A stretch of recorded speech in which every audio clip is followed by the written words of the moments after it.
মানে as per science যেটাকে black hole বলা হচ্ছে সেটা হচ্ছে মা কালীর মানে পেটের অংশ।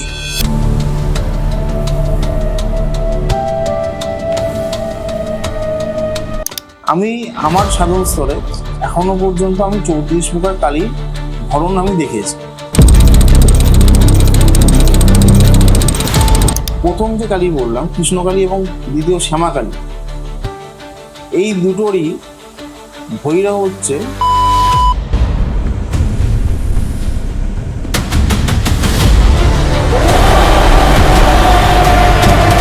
আজকাল রিলে খুব প্রচুর দেখি, তার নাম হলো আথারবান ভদ্রকালী, প্রত্যঙ্গিরাও বলা হয়। তো ইনি কি কালীর রূপের মধ্যে একটি রূপ নাকি ইনি পূর্ণভাবে কালীর যোগিনী রূপ? তাহলে কালীর সাথে যোগিনী কারা কারা থাকে তার চারিপাশে?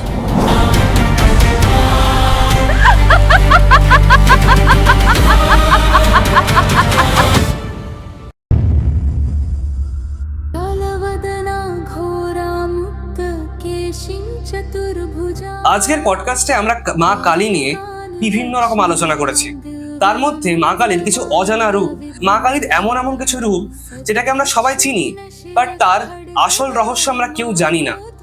এছাড়া দাদা আমাদের সব সাধনা, শ্মশান সাধনা এবং শ্মশানে করে থাকা সাধনার বিভিন্ন অনুভূতি এবং শ্মশান সাধনা কিভাবে করতে হয়, কিভাবে সেটা করা হয় এবং তান্ত্রিকদের কি ফেস করতে হয় এই সময়টা, পুরোটা দাদা আমাদের খুলে বলেছেন। যারা যারা আপনার সাথে পডকাস্ট করতে চান তারা কিন্তু নিচে দেওয়া নাম্বারে যোগাযোগ করতে পারেন। আপনারা হিন্দি বা বাংলা যে কোনো ভাষায় আমাদের সাথে পডকাস্ট করতে পারেন এবং নিজের তন্ত্র বা বিভিন্ন অকাল্ট ফিল্ডের এক্সপার্টিস পুরো দেশের কাছে তুলে ধরতে পারেন। নমস্কার সবাইকে, স্বাগত লোকান্ত রেডিওর নতুন এপিসোডে। আজকে টিএলআর পডকাস্টে আমরা মা কালী নিয়ে আলোচনা করব। মা কালীকে দেশে বা বঙ্গদেশে কিভাবে দেখা হয় তার উপাসনা নিয়ে, তার বিভিন্ন রূপ নিয়ে আজকে আমরা কথা বলব। আজকে আমাদের সাথে শ্রী সপ্তদীপানন্দ কেনাচার্য। দাদা কেমন আছো? ভালো আছি, মায়ের কৃপায় চলছে দিনকাল। এখন মায়ের কৃপাতেই আজকে এখানে আসা। আপনি তো শ্মশানে মা কালীর বহু বছর ধরে সাধনা করে আসছেন। আমরা সেই সাধনার অনুভূতি বা অভিজ্ঞতা নিয়ে, শ্মশানে সাধনা করার অনুভূতি নিয়ে আমরা আস্তে আস্তে জানবো। তার আগে একটু শুরু করি, মা কালী নিয়ে একটু আপনি আমাদের একদম বেসিক ভাবে বোঝান যে মা কালী কে আসলে। মা কালী কে? পুরো বিশ্বকে কি আমরা জানতে পেরেছি কখনো যে হোল ইউনিভার্স কে? জানা পসিবল না। সেরকমই মা কালীও তাই। মানে যদি আমি সিম্পলি বলি যে হোল ইউনিভার্স বলতে যা বোঝানো হয় সেটাই মা কালী। আচ্ছা, মানে আমরা যে পুরো ব্ল্যাঙ্ক ইউনিভার্সটা দেখছি ওটাই মা কালী? না, সেটা শুধু সেটুকু ধরলে হবে না। শুধু আমাদের যেটা ব্ল্যাক হোল, অ্যাজ পার মানে সায়েন্স যেটা আমরা ব্ল্যাক হোল হিসেবে যেটা পাচ্ছি সেটা হচ্ছে শুধু মা কালীর উদর স্তর, উদর পেট। আচ্ছা, ঠিক আছে। তো মানে অ্যাজ পার সায়েন্স যেটাকে ব্ল্যাক হোল বলা হচ্ছে সেটা হচ্ছে মা কালীর মানে পেটের অংশ, উদর। তাহলে তার মানে পুরো শরীর যদি আমরা দেখতে যাই তাহলে তার থেকেও বড়। আচ্ছা, মানে মা কালীকে ব্ল্যাক হোল এই কারণে বলা হচ্ছে কারণ সে কি কালকে ভক্ষণ করে বলে? কালকে ভক্ষণ করে বলেই বলা হচ্ছে না, সৃষ্টির আদি এবং অন্ত দুটোই মা কালী। আচ্ছা, সে একাধারে আনন্দময়ী রূপে জগতের সৃষ্টি করছে, আবার কালী রূপে জগতের ধ্বংস করছে। আচ্ছা, এবার যখন আনন্দময়ী কথাটা আপনি তুললেন, আমরা দেখি মা কালীর প্রচুর রূপ। মানে কোথাও দেখি আমরা শ্বেতকালী, দক্ষিণা কালী, যেটা আমাদের বাড়িতে সাধারণত থাকে ছবি, বিদ্যারাজ্ঞী। তো আপনি যদি কালীর রূপগুলো নিয়ে একটু ডিটেলে আমাদের বলেন। আচ্ছা, আমি আমার সাধন স্তরে এখনো পর্যন্ত আমি 34 প্রকার কালীর ধরন আমি দেখেছি। মানে তার পুজো পদ্ধতিও আলাদা, তাদের মানে আচার আচরণও আলাদা, এবং সব থেকে ডেঞ্জার বিষয় হচ্ছে অন্যান্য দেবদেবী সাধনা করা আর কালী সাধনা করার মধ্যে বিস্তর পার্থক্য। অন্যান্য দেবদেবীর উপরে কি আমাদের কিছু লৌকিক বল ভরসা আছে, যে আমরা লৌকিকভাবে সেটা জানি যে লৌকিক দেবী, কিছু কিছু দেবী আছে পৌরাণিক দেবী বা তাদের পুরাণে কোথাও আমরা পেয়েছি, কিন্তু প্রপার কালীর বিবরণ কিন্তু কোথাও নেই। আর যেগুলো রয়েছে সেগুলো হচ্ছে কালীর যোগিনী রূপের বর্ণনা, মানে যেগুলো পুরাণে রয়েছে, যেরকম আমরা সপ্তসতীতে কালীর বর্ণনা পাই, সেখানে যেটা রয়েছে সেটা কালীর যোগিনী রূপ।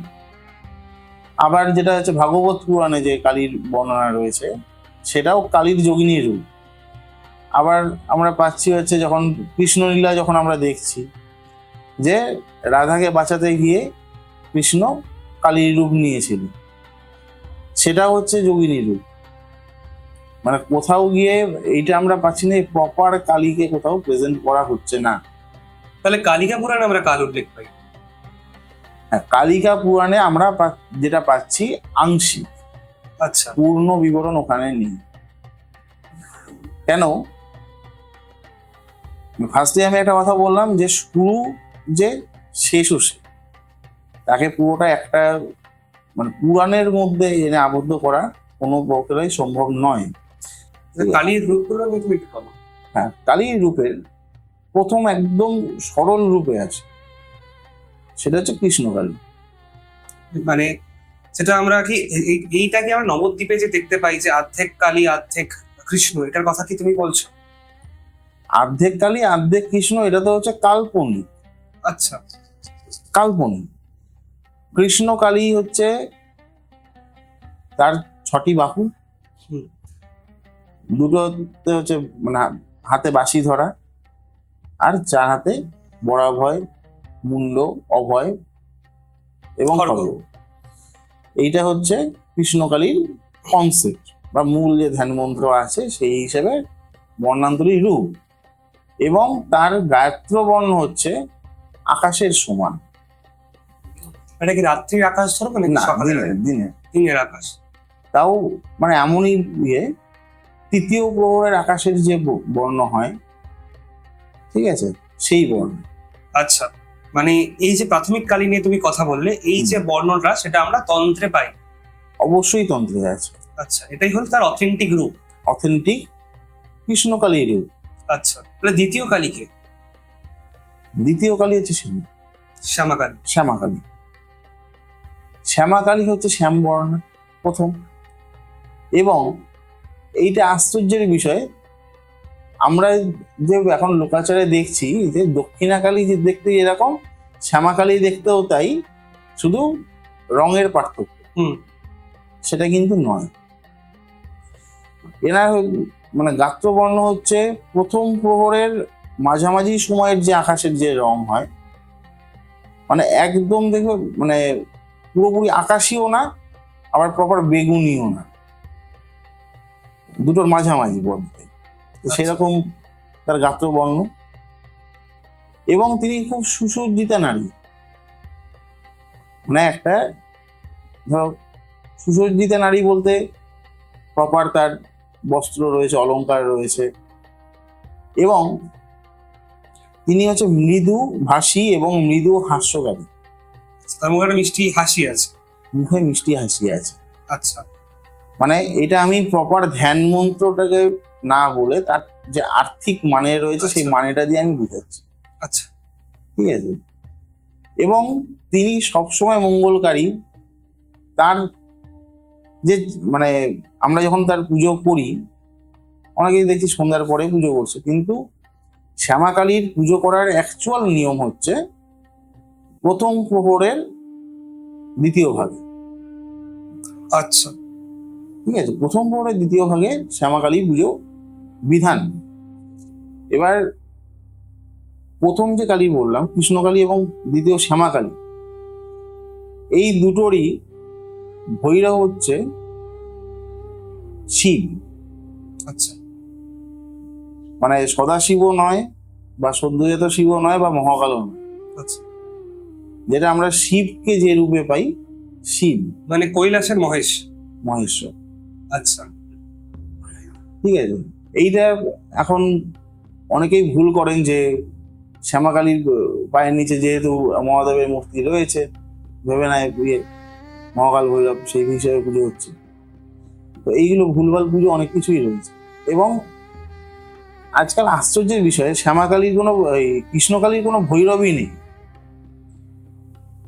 ঠিক আছে, সে মানে যে রয়েছে নিত্যরত মুদ্রায় তার যেটা রূপ বললাম সেই রূপে সে রয়েছে।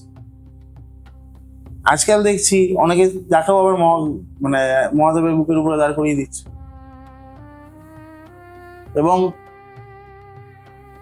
কৃষ্ণকালীরও কোনোদিন জীব বেরিয়ে থাকে, যেমন অন্যান্য কালী যেমন আমরা পাচ্ছি যে লোলজিহ্বা তখনই আসবে যখন সেই কালী উগ্র রূপে যাবে, তবেই তার লোলজিহ্বা আসবে, নচেত নয়। এবং এই শ্যামাকালীর ক্ষেত্রেও তাই, তিনি লোলজিহ্বা নয়। ঠিক আছে, তো আমরা যে মূর্তিগুলো দেখি সেই মূর্তিগুলো পুরোপুরি কাল্পনিক। এরপরে যেটা রয়েছে তৃতীয় রূপ মা কালীর, তৃতীয় রূপ হচ্ছে নিশাকালী। এই নিশাকালী কেন বলা হয়, মানে এটা আমি বলবো যে লৌকিক দেবী, কোনো পৌরাণিক দেবী নয়। দেখবে গ্রাম বাংলায় যখন আমরা যাই, প্রত্যেক তিন মাথার মোড়ে মোড়ে বছরে বিভিন্ন সময় হতে পারে, বিশেষ করে অমাবস্যা বাদ দিয়ে বিশেষ করে শনি মঙ্গলবার দিন দেখবে ঠিক গ্রাম বাংলার ধরো রাস্তার মধ্যে 3 মাথা মোড় রয়েছে, সেই 3 মাথা মোড়ের মধ্যে বেদি করে কালী পুজো করা। যাতে মানে এটা লৌকিক বিশ্বাস যে এই কালীর পুজো করলে সেই মানে অঞ্চলের মধ্যে আর কি, যতটা ধর আমার ঢাক ঢোলে আওয়াজ দিয়ে মন্ত্র উচ্চারণ দিয়ে সেই আওয়াজটা যতটা এরিয়া সারাউন্ডিং কভার করছে, সেই এরিয়ার মধ্যে নাকি নিশির ডাক শোনা যায়। আচ্ছা, ঠিক আছে, মানে নিশাকালীর বর্ণনা হচ্ছে প্রপার শ্মশানকালী। ঠিক আছে, কিন্তু তাকে মানে কারোর বাড়িতে পুজো না করে যে কোনো গ্রামের ধরো 3 রাস্তার মোড় রয়েছে, সেই 3 রাস্তার মোড়ে তাকে পুজো করা। তাহলে চতুর্থ কালীর রূপ, চতুর্থ কালীর রূপ হচ্ছে মানে দক্ষিণাকালী। এবার এই দক্ষিণাকালীর দুটো লোকান্তর রূপ রয়েছে, একটা হচ্ছে পূর্ণ দক্ষিণাকালী আর দ্বিতীয়টা হচ্ছে ভবতারিণী। ভবতারিণী ব্যাপারটা হচ্ছে উনি রাজরাজেশ্বরী। ঠিক আছে, মানে ইনি কি ত্রিপুরা সুন্দরীর মতন একই রকম দেখতে? যদি গুহ্য রহস্যে যাই, এনাকে আমি দেখতে পাবো কমলা রূপ। ত্রিপুরা সুন্দরী রূপেও উনি পূজিতা হয় না, যেহেতু মানে যেটা আমাদের মঠে মিশনে যেভাবে পুজো হয় সেই কিছুটা আমার কাছে রয়েছে, সেই বেসিসে আমি বলছি।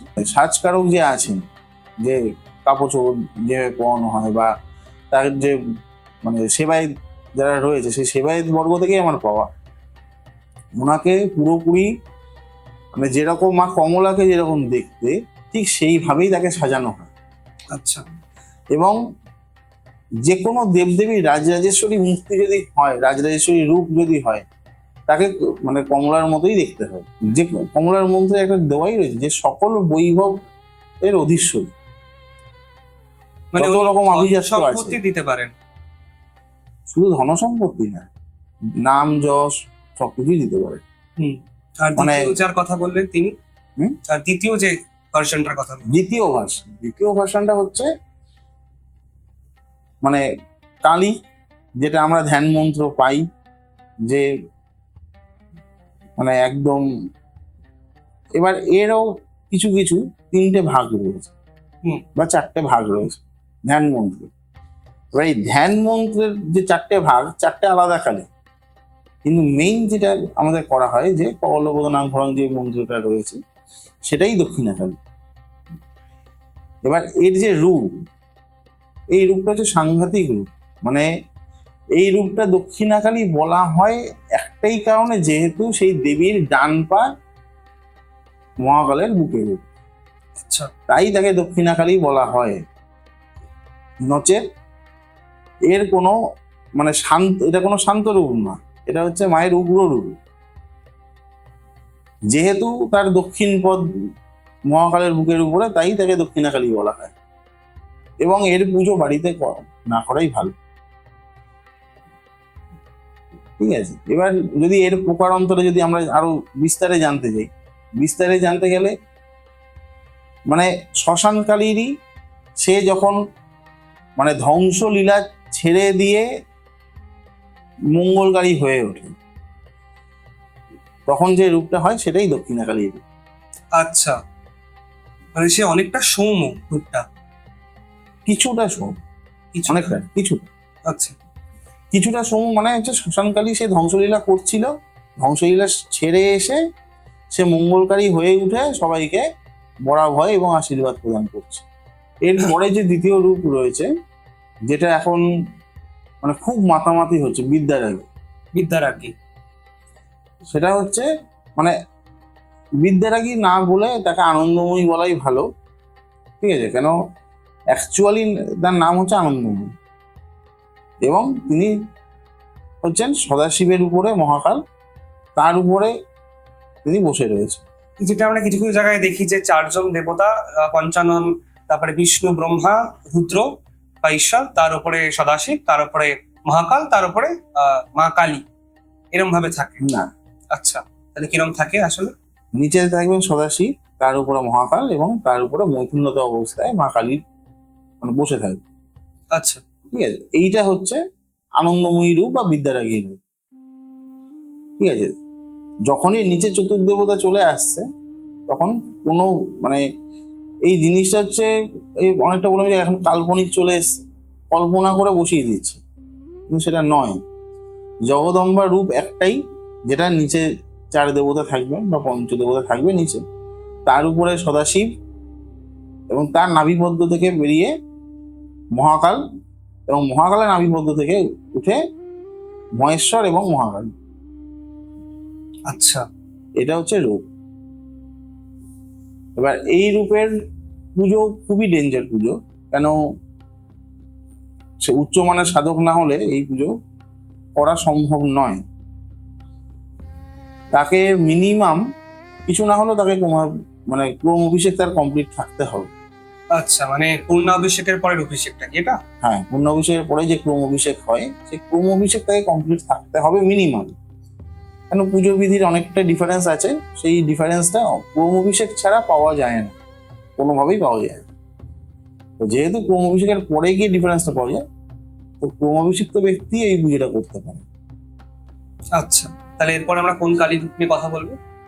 এরপরে আমরা যেটা যাব সেটা হচ্ছে যেটা আমাদের লৌকিক আচারে যেটা পাওয়া যায়, এটার নাম হচ্ছে নিমা কালী। নিমা কালী। আচ্ছা, কিন্তু এর অ্যাকচুয়ালি যেটা নাম মুখোশ কালী, মুখোশ মানে যেটা লৌকিকে যেটা প্রচার হয় মুখোশ কালী, এর অ্যাকচুয়ালি নাম নিমা কালী। কেন? যেহেতু নিম গাছের কাঠের থেকে তার মানে সেই কাঠটাকে প্রসেস করে করে মুখোশটা বানানো হয়, তাই জন্য নিমা কালী। কিন্তু যেহেতু এটা মুখোশ এবং তার পুজো এরকম নয় যে আমি ধরো 6 ঘন্টা ধরে 7 ঘন্টা ধরে পুজো করছি, সেরকম পুজোও কিন্তু তার নয়। তার পুরোপুরি লৌকিক পুজো, মানে কিছু কিছু পংক্তি আছে, ছোট ছোট পংক্তি আছে। মানে আমি যেটা দেখেছি পুজো হতে, 10টা পংক্তি, 10টা পংক্তির মধ্যে পুজো শেষ হয়ে গেল। তারপরে গিয়ে একটু মানে আরতি হয়, আরতি হয়ে সেই মুখোশটাকেই কাউকে পরিয়ে এবার সে কালী রূপে আর কি কিছুটা নৃত্য প্রদর্শন করে।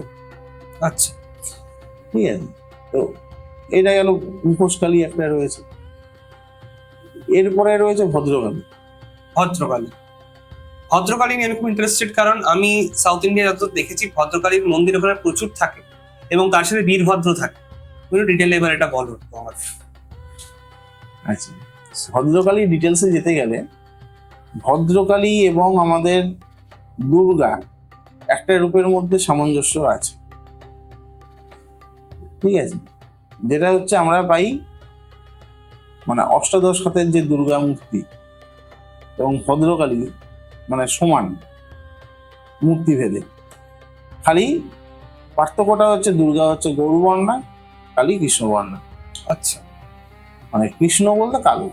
কালো। এখন লোকে কৃষ্ণবর্ণা বলতে তো শ্যামাকালীকে বোঝায়, তো সেটা কখনোই নয়। কৃষ্ণবর্ণ মানে হচ্ছে কালো, কালোটাকে ইন্ডিকেট করা হয় কৃষ্ণ হিসেবে। তো সেই বেসিসে যদি যাই কৃষ্ণবর্ণা, এবং ইনি হচ্ছে উগ্র দেবী, তার মানে বাম পদ থাকে হচ্ছে মুন্ডের উপরে। আচ্ছা, নরমুন্ডের উপরে স্থাপিত। অ্যাকচুয়ালি দেবী ভদ্রকালীর যেটা মানে পাতাল রহস্য পুজো, সেখানে কিন্তু তার কোনো ভৈরব নেই, আচ্ছা। ভৈরবহীন। তাকে যদি তার মানে ভৈরব রূপে যদি কিছু পুজো করতে হয়, সেটা শিব পুজোই হবে, নর্মাল শিব পুজো। কেন আমরা এটুকু জানি যে কোনো কালীর কোনো পুজো শিব ব্যতীত করা উচিত নয়, বা সেটা করলেও অ্যাকসেপ্টেবল নয়। তা যেই যেই কালীতে আমরা ভৈরব পাচ্ছি তাদের তো ভৈরব পেয়েই গেলাম, যেখানে ভৈরব পাচ্ছি না সেখানে শিবের পুজো হবে।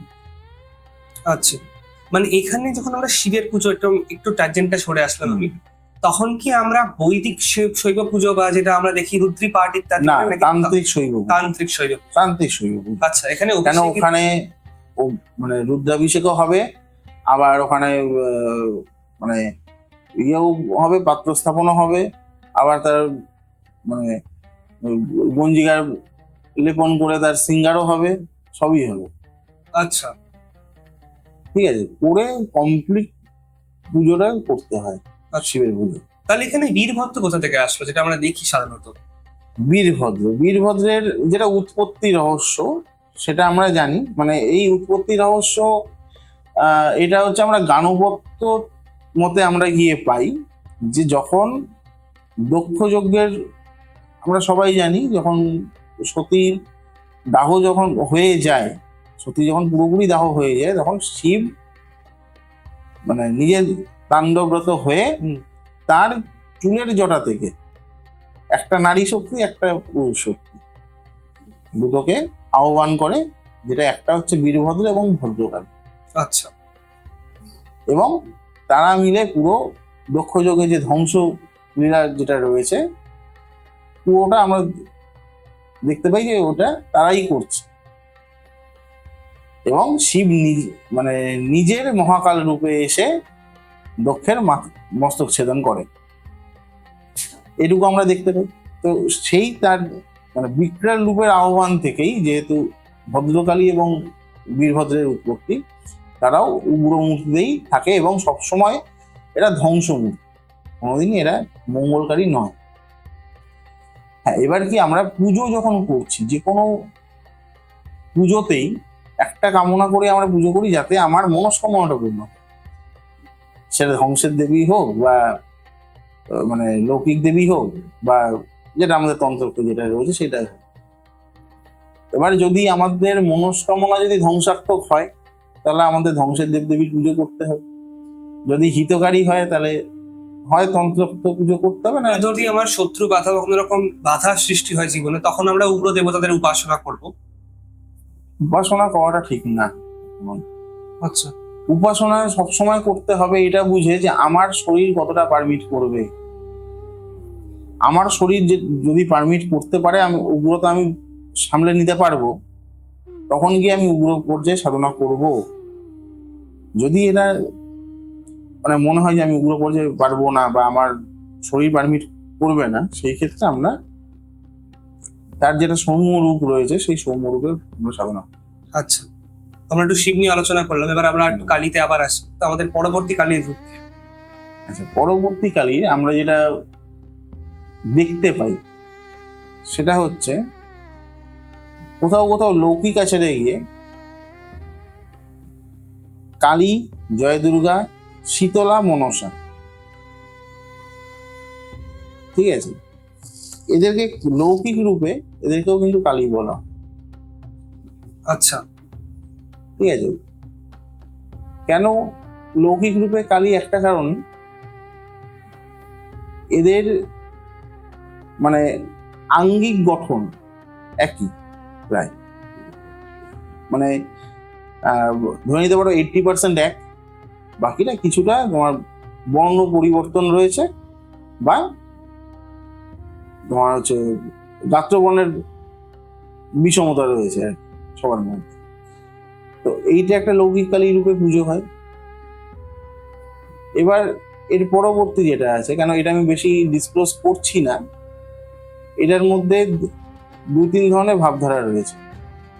একটা হচ্ছে সাঁওতাল সম্প্রদায়, একটা হচ্ছে কিশোরী জাত, মানে যেটা হচ্ছে কিশোরী জাতটা হচ্ছে আমাদের এই দিকে নেই, উত্তরবঙ্গের দার্জিলিং ক্রস করে যখন আমরা আসাম বর্ডারের দিকে যখন ঢুকছি, ওখানে একটা অঞ্চল রয়েছে যেখানে ধরে নাও টোটাল 8,000 লোক থাকে আর কি, সব টোটাল ফ্যামিলি মিলিয়ে 8,000 লোক। সেই সম্প্রদায়ের মধ্যে এই পুজোটা হয়। আচ্ছা, ঠিক আছে। এবং সেই সম্প্রদায় বেশিরভাগ মানে তারা এই পুজোটা করে একটাই কারণে, যাতে অপদেবতার প্রকোপ যাতে তাদের উপরে না থাকে।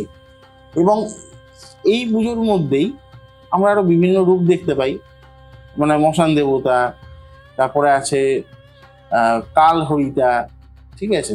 আবার রয়েছে কুমিরা কালী বলে একটা কালীর রূপ রয়েছে, সেগুলো এখান থেকেই আসে। আচ্ছা, মানে এগুলো সব লৌকিক একটা ভাবধারা থেকে সৃষ্টি। পুরোপুরি লৌকিক ভাবধারা। মানে এইগুলো ভাবধারা কি, যে আমি এই পুজোটা করলে আমার উপরে এই প্রভাবটা পড়বে না। মানে যেগুলো ধরো আমরা শীতলা পুজো করি কিন্তু লৌকিক বিশ্বাসের উপর।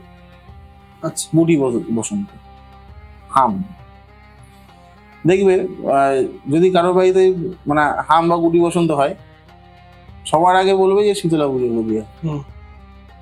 মানে এটাও একটা লৌকিক বিশ্বাস।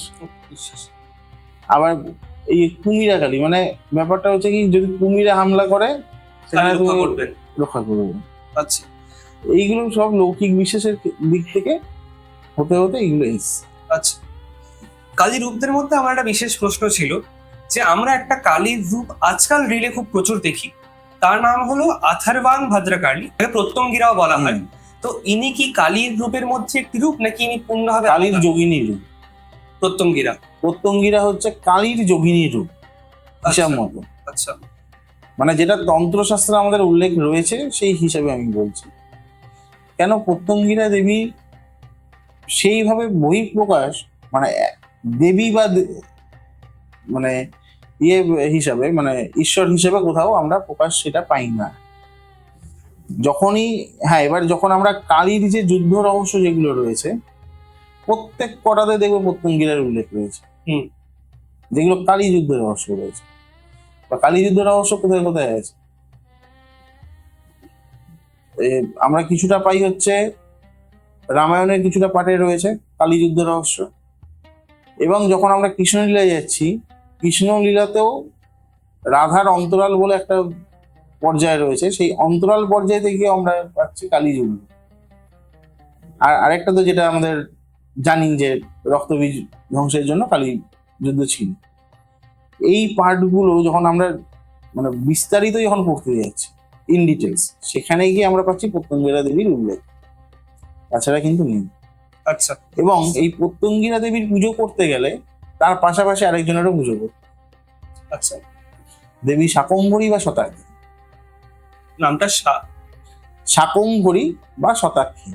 আচ্ছা, এরা কি কালীরই একটা প্রকাশ? যোগিনী রূপ, কালীর যোগিনী, যোগিনী রূপ। কেন প্রত্যঙ্গিরার সাথে এটা অ্যাটাচ রূপ। আচ্ছা, প্রত্যঙ্গিরা যেখানে সবকিছু ভক্ষণ করার জন্য উদ্যত, সেই জায়গায় নতুন সৃষ্টির জন্য উদ্যত হচ্ছে শতাক্ষী। এবং প্রত্যঙ্গিরা ধ্বংসলীলা দেখে সেই শতাক্ষী দেবী হচ্ছে মানে ক্রন্দনরত অবস্থায় থাকে সব সময়। সেই অবস্থা থেকে তার মানে আবার নতুন সৃষ্টি, মানে সেই চোখের জলের থেকে নতুন সৃষ্টির সৃজন দেখা যায়। তো যখনই আমি প্রত্যঙ্গিরার মানে পুজো করি না কেন, তার সাথে আমাকে এই দেবীরও পুজো করতে হবে, ম্যান্ডেটরি। আচ্ছা, তো যখন আমরা কালীর এতগুলো রূপ নিয়ে কথা বললাম, একটু আমরা কালীর যোগিনীদের নিয়ে কথা বলি। প্রত্যঙ্গিরার আমি বহু মন্দির আগে সাউথ ইন্ডিয়াতে পাওয়া যায়, আমাদের পশ্চিমবঙ্গে অতটা প্রচলন নেই। তো কালীর যখন ক্রমদীক্ষা হচ্ছে, আমি যোগিনীর পোর্শনটাও আসছে, যখন কালীর ক্রমদীক্ষা হচ্ছে তখন কিভাবে তাকে ক্রমদীক্ষাটা দেওয়া হয়, বা কোন কোন রূপ পরপর দেওয়া হয়? না, এই জিনিসটা ব্যাপারটা হচ্ছে মানে আমাদের এখানে কিছু কিছু না মিসকনসেপচুয়াল আছে, যে আমরা ভাবি ক্রমে ঢুকলে তাকে যোগিনীদের ব্যাপারে জানানো হবে বা যোগিনী দীক্ষা তাকে দেওয়া হবে। এইটা কোনোদিনই হয় না। না, আমি যোগিনী নিয়ে জিজ্ঞেস করি। আমি জিজ্ঞেস করছি মানে কালীর যেরকম দক্ষিণা কালী, ভদ্রকালী, এরকম পরপর কালীর রূপগুলো নিয়ে জিজ্ঞেস করলাম। যোগিনীটা এটার পরে আসছে। ওটাই আসছি, আর ওই পয়েন্টেই আসছি। ও, ওটাতেই আসছে, আমি যোগিনী নিয়ে বলছি। আচ্ছা, বলো। কালীর ক্রম দীক্ষাতে মানে এইটা হচ্ছে মিসকনসেপ্ট কি, যে আমরা অনেকে বলে যোগিনী রূপে সম্বন্ধে জানতে পারবে, আবার কেউ কেউ বলে যে কালির যে লোকান্তর রূপগুলো রয়েছে সেগুলো ব্যাপারে জানতে পারবে। এবার আমার হচ্ছে কিছু মানে অন্যান্য যারা এখন নিজেদেরকে গুরু বলে স্ট্যাবলিশ করেছে তাদের কাছে একটা প্রশ্ন, তন্ত্রে কোথাও কি বলা রয়েছে যে ক্রমে গিয়ে তার মানে এইসব বহিঃপ্রকাশ গুলো আসবে? কোনোদিনই নয়। তাকে যখন পূর্ণাভিষেক দেওয়া হচ্ছে সেই পূর্ণাভিষেকের আগে এই জিনিসগুলো সেই সাধকের জানা উচিত। কেন? পূর্ণাভিষেক মানে হচ্ছে আমার জ্ঞান অজ্ঞানের যত জিনিস আছে সর্বজ্ঞ হয়ে তবে আমি পূর্ণ অভিষেক নেব, যে আমি এখন মানে কালী হিসাবে পূর্ণ জ্ঞান নিয়ে আমি প্রস্তুত, আমি শ্মশানে যাওয়ার জন্য প্রস্তুত, তবেই গিয়ে আমার পূর্ণাভিষেক হবে, নচেত হবে না। তো এটা হচ্ছে একটা ভ্রান্ত ধারণা পুরোপুরি যে ক্রমে গিয়ে পাওয়া যায়, সেই মানে ভ্রান্ত ধারণা তো আমি যাচ্ছি।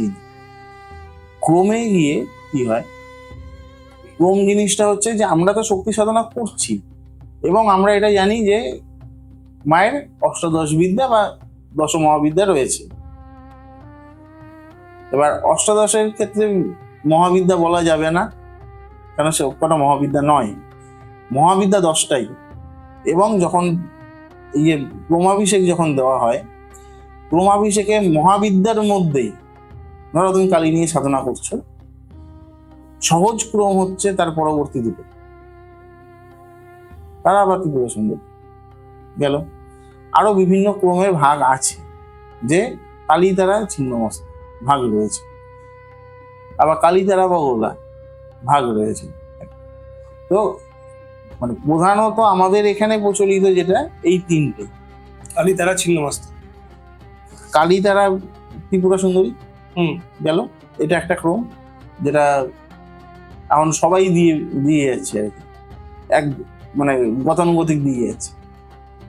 দ্বিতীয় ক্রম হচ্ছে কালী দ্বারা ছিন্ন, এবং তৃতীয় ক্রম হচ্ছে মানে কালী দ্বারা বহর। আচ্ছা, তাহলে কালীর সাথে যোগিনী কারা কারা থাকে তার চারিপাশে? এবার যদি আমরা প্রথম পর্যায়ে যদি আসিস, প্রথমে শাক্তাভিষেকের আগে কিছু কিছু যোগিনীর বিষয়ে জানতে হয়। যেরকম এই বললাম নিশা, এটা একটা যোগিনী রূপ। তারপরে আসে তারিণী, তারিণী, তারা নয় তারিণী, তারিণী, আচ্ছা ঠিক আছে, তারিণী রয়েছে। এদিকে রয়েছে ভৈরবী রয়েছে, মানে মহাবিদ্যা ভৈরবী নয়, ভৈরবী আলাদা যোগিনী রূপ, আচ্ছা আচ্ছা, ঠিক আছে। এদিকে রয়েছে হচ্ছে আমাদের মাতৃ, ধাত্রী, ত্রিধা। আর এদিকে হচ্ছে যক্ষিণী।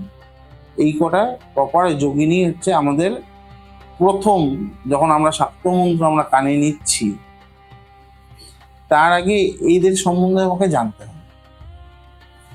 যদি না জানে সেই সাধক, যদি কোনোভাবে ধরো গুরুর কাছে গেল, এই সম্বন্ধে তার কোনো জ্ঞান নেই, গুরু শাক্তমন্ত্র দীক্ষা দিয়ে দিল, শাক্তমন্ত্র দীক্ষা দেওয়ার পরে সে যখনই জপ করবে এরা জ্বালাতে চলে আসে।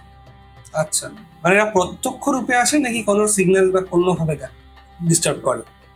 বলে কিছু ইন্টারেস্টিং মানে ঘটনা বলতে হয়। যেরকম আমার একটা শিষ্যর সাথে হয়েছিল, মানে আমরা দেখো, আমার কাছে কথা হচ্ছে, আমার কাছে যদি কেউ দীক্ষা নেয় আমি জানিয়েই দিই যে তোমার সাথে এগুলো এগুলো ঘটবে, বা এরা এই অ্যান্টিটিটা রয়েছে, এই অ্যান্টিটিদের তোমাকে আগে জানতে হবে, চিনতে হবে, তারপর আমি তোমার শাক্তমন্ত্র দেবো, তার আগে দেবো না। তারা জেনেছে চিনেছে, তারপরে গিয়েও তাদের সাথে এই অ্যাক্টিভিটিগুলো হচ্ছে। কিরকম মানে সে একটা কি করেছিল, তার পাশের বাড়িতে একটা বেল গাছের মধ্যে কালী ঠাকুরের ছবি পিন দিয়ে লাগিয়েছে, এবং প্রত্যেকদিন সন্ধ্যাবেলায় সেখানে গিয়ে প্রদীপ জ্বালানো, ধূপ দেওয়া সেই ছেলেটাই করত। যখনই করতে যাচ্ছে ওর মনে হচ্ছে গাছ থেকে কেউ নামছে, না